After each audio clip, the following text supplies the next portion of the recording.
May 22, 1992. Johnny Carson picked up his microphone for the last time, turned to the camera, and made a promise. And after that moment, no one ever looked at television the same way again. Studio 6B at NBC in Burbank, California. The Tonight Show starring Johnny Carson. Episode number 4531. The final episode after 30 years of hosting, 4,531 nights of monologues, 22,000 guests, countless laughs, and moments that had become woven into the fabric of American life. The audience knew this was the end. America knew. The 50 million people watching from home knew. But knowing something intellectually and feeling it happen are two very different things. Johnny sat behind his desk.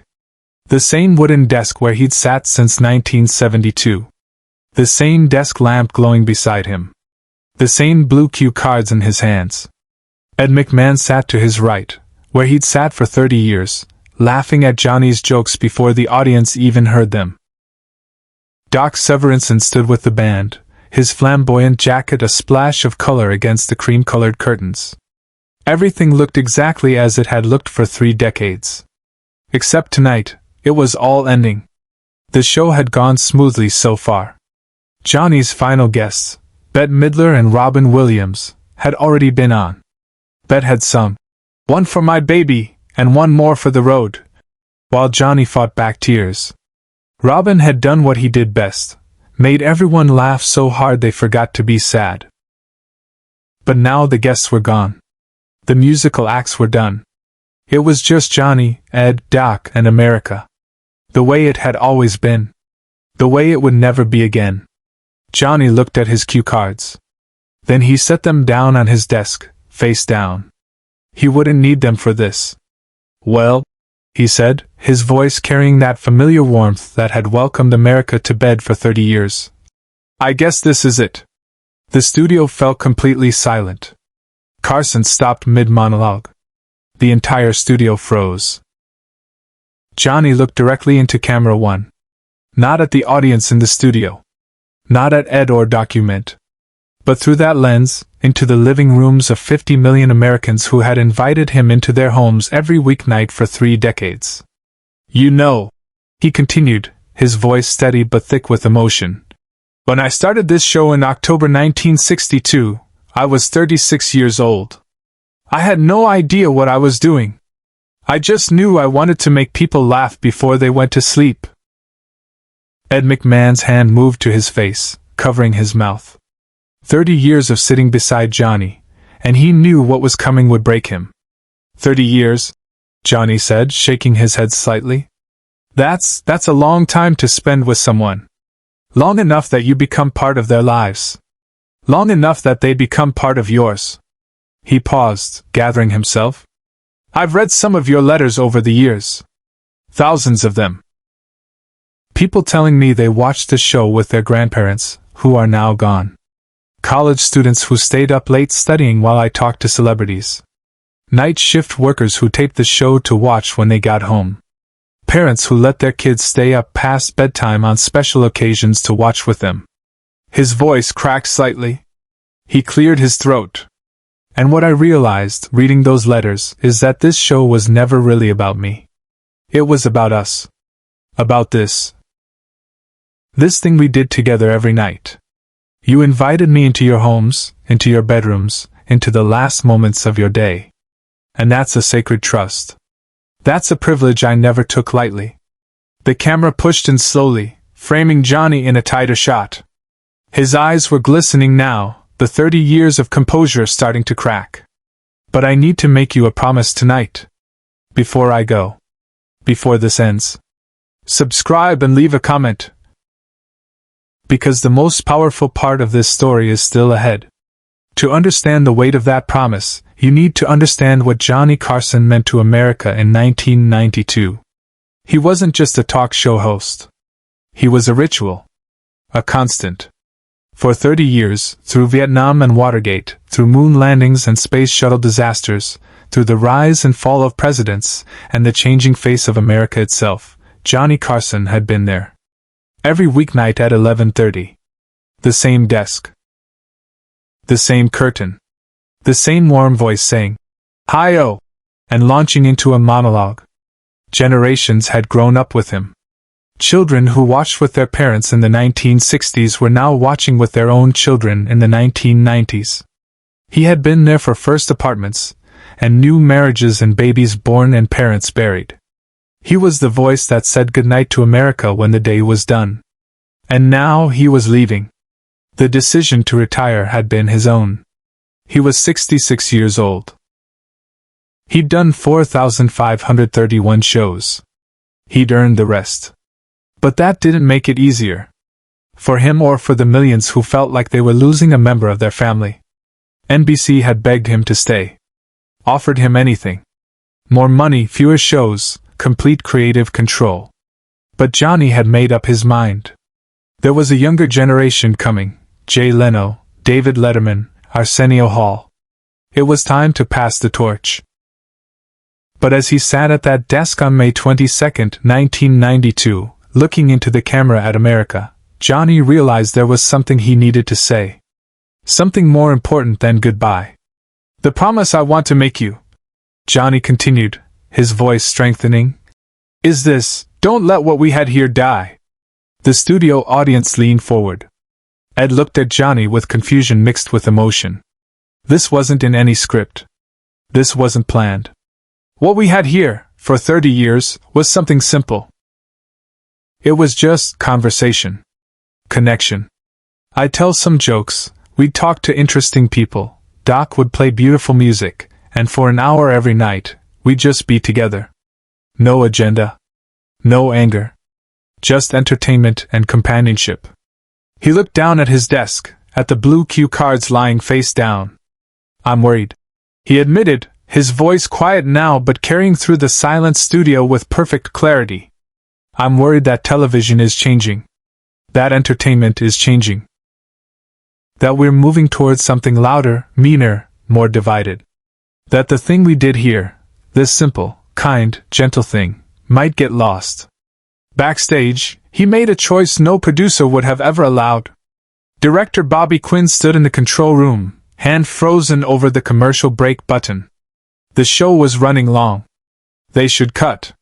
They should go to break. But Bobby didn't move. He'd worked with Johnny for 15 years, and he knew when to let the cameras roll. On stage, Johnny lifted his head and looked directly into the camera again. "So here's my promise. I promise that what we did here mattered.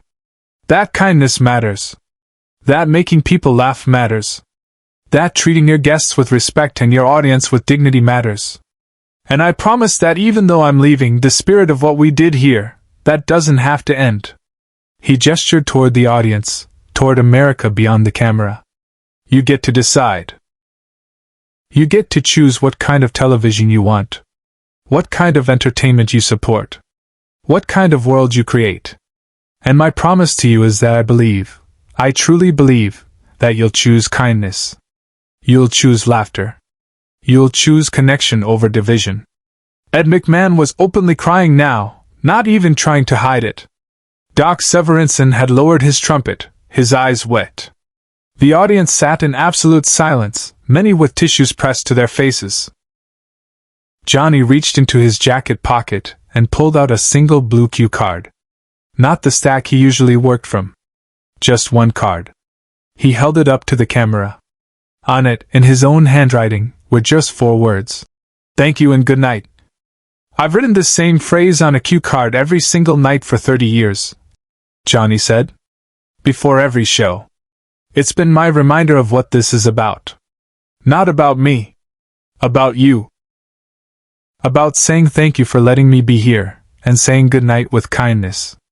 He set the card down on his desk, in the center, where the camera could see it clearly. "I'm going to leave this here. On this desk. And I truly hope, that whoever sits behind this desk next, or behind any desk on any show on any network, remembers what it means. Thank you, and good night. That's the whole job. Everything else is just details."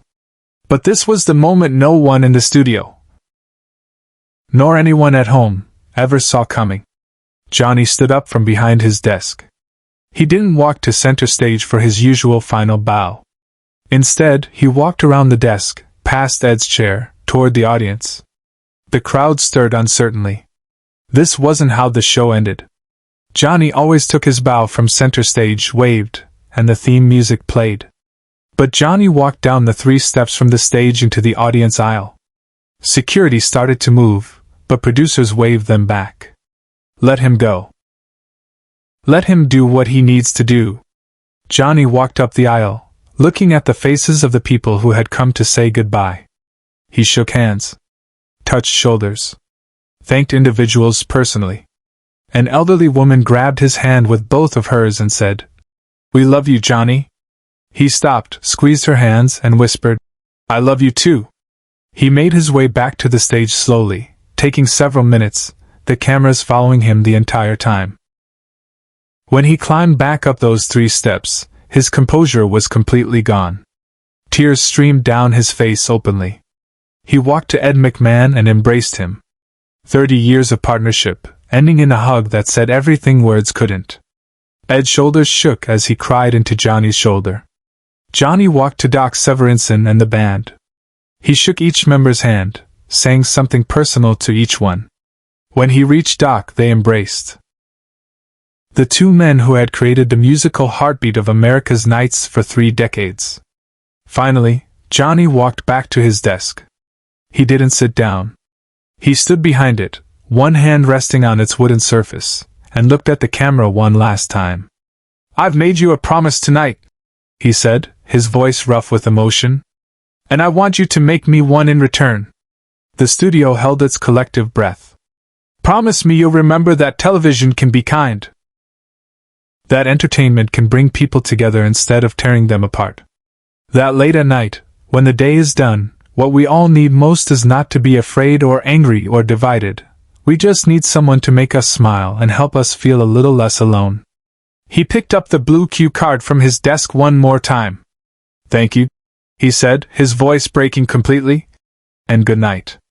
The theme music began. But it was different, softer, slower, played with a reverence that matched the moment. Johnny stood behind his desk, tears on his face, waving to the audience and to America one final time. The curtain fell slowly. America's longest goodnight was over. Share and subscribe. Make sure this story is never forgotten.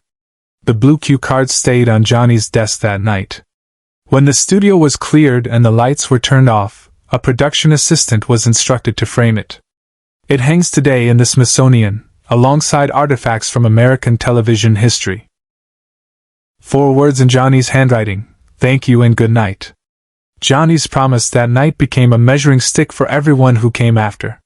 When Jay Leno took over The Tonight Show, he kept a copy of that cue card in his dressing room. When Conan O'Brien hosted, he referenced Johnny's farewell speech. When Jimmy Fallon sits behind that desk today, he knows he's sitting where a promise was made about what television could be. The 50 million people who watched that final show remember it not for the celebrity guests or the funny sketches, but for the moment when Johnny Carson looked into the camera and reminded America that kindness matters. That connection matters. That how we say goodnight to each other matters. Johnny Carson died in 2005. But the promise he made on May 22, 1992, lives on. Every time a late-night host chooses kindness over cruelty, conversation over confrontation, laughter over anger, they're keeping Johnny's promise. They're honoring what he knew television could be at its best. The world has changed since 1992. Television has changed. But the need for someone to make us smile before we sleep, to help us feel a little less alone, that hasn't changed. That will never change. And that's the real promise Johnny Carson left America. Not that television would stay the same, but that its power to connect us, to comfort us, to remind us of our shared humanity, that could endure forever, if we chose to protect it.